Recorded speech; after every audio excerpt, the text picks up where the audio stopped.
Hi, Emily. So I think we had very similar kind of questions of the why and how of counselors getting to the point of receiving disciplinary action for um, ethical, unethical choices that they've made.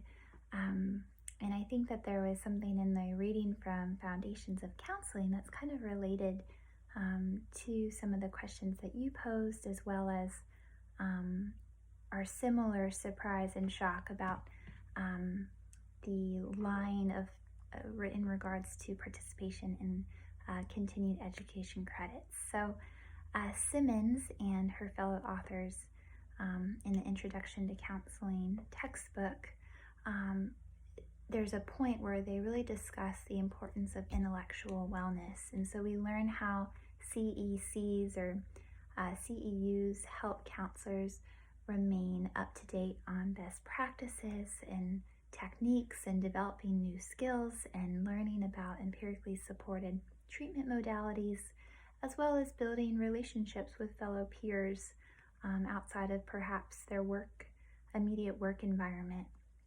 And so it's difficult to imagine how a counselor would fake such important hours in education when it would appear to be vital to their sustainability and growth as counselors. But at the same time, I imagine that counselors who come into these situations are probably the counselors that are relatively overwhelmed. Maybe they work in a treatment center or related facility, have overwhelming caseloads, have overwhelming client concerns, and then are also balancing, personal life issues. Maybe there's financial strain. And so I could see, not that it's right, how a counselor might come to the point where setting aside additional time or money to complete those hours appears to them as an impossibility, even though it's just as important as meeting with the clients themselves. So in terms of, there's so much understanding in my heart for how counselors get to that point of burnout and exhaustion that leads to unethical and immoral decisions. And I also appreciate learning about them because it lends us to have greater humility and understanding that we are this close from maybe making the same poor decisions. And I think Steve Hunter, he wrote an article called the Beyond the Breaking Point, examining the pieces of counselor burnout, compassion fatigue, and secondhand depression. And I appreciated in that article how he described burnout as kind of an avalanche. So it's when we leave things unchecked, when we leave, we're not practicing appropriate self-care and routines, and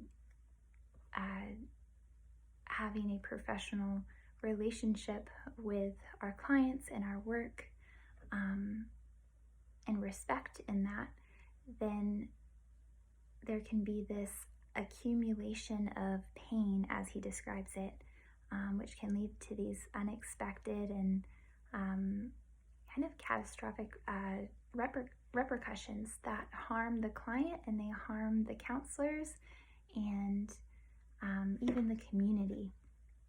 And so I think that you could say that justification can be very easy when conviction is low.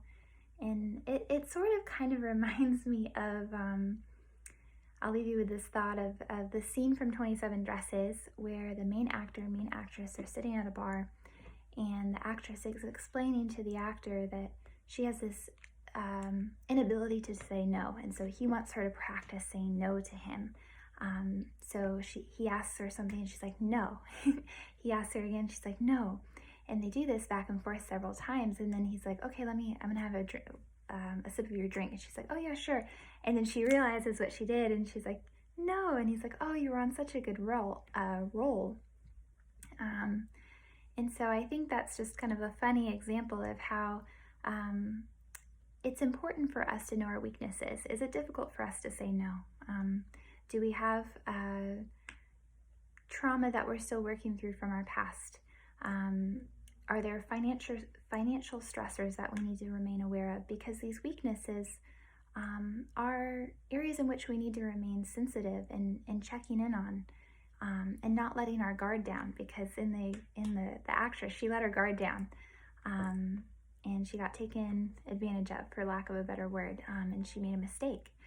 And we can do the same thing as in our own similar situations, and in the situations that these counselors we read about this week were in, if we're not remaining aware and attuned and humble in our kind of navigation of ethical dilemmas. So I definitely enjoyed just kind of processing through this and listening to your thoughts and your feedback from your own reading. And I look forward to hearing more from you in the next 2 weeks, and I wish you the best as we finish up this course. Thank you, Emily.